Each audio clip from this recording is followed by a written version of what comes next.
Hi, I am Dr. Prasad Narayanan. I am the Director of Medical Oncology and Bone Marrow Transplantation at Cytecare Cancer Hospital in Bangalore.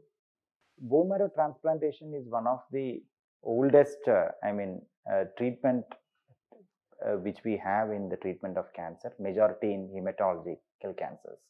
Now, what has happened in bone marrow transplantation is that what we see now is a paradigm shift in the way we have approached this treatment, where we, instead of getting a completely matched donor transplant, which was a 100% requirement before, now with the present advancement which we have in this field, 30% of the transplants which happen across the world now are from unrelated donors, which means that this treatment now is accessible to majority of the population who require this treatment.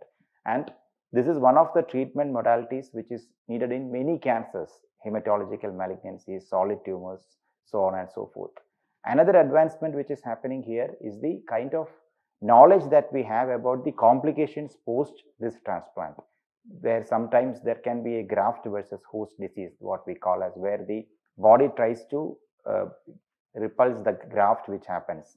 And the treatment of that has improved a lot these days, that we don't see many patients post-transplant who get a complete cure of the disease suffer from the problems which happen due to the transplant. So these are the two main changes which has happened. So that's a very interesting question, because the moment we talk about any transplant, we always talk about it being a very expensive treatment. But most effective treatment in some diseases, we have to see how we can make it more affordable. I would say that the cost of this treatment has come down very much in the last decade or so. That is because we have identified the right time to transplant in many diseases. If you are able to transplant a patient who requires the transplant much earlier than the time when he comes late, then we can achieve better results, and as well as this treatment can become more affordable there.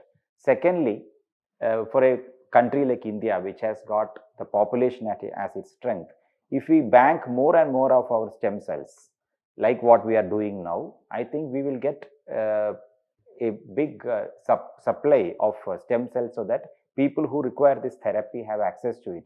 So access definitely will bring down the cost, and mostly the cost is because of the lack of availability. So once we have more access, I think the cost will come down.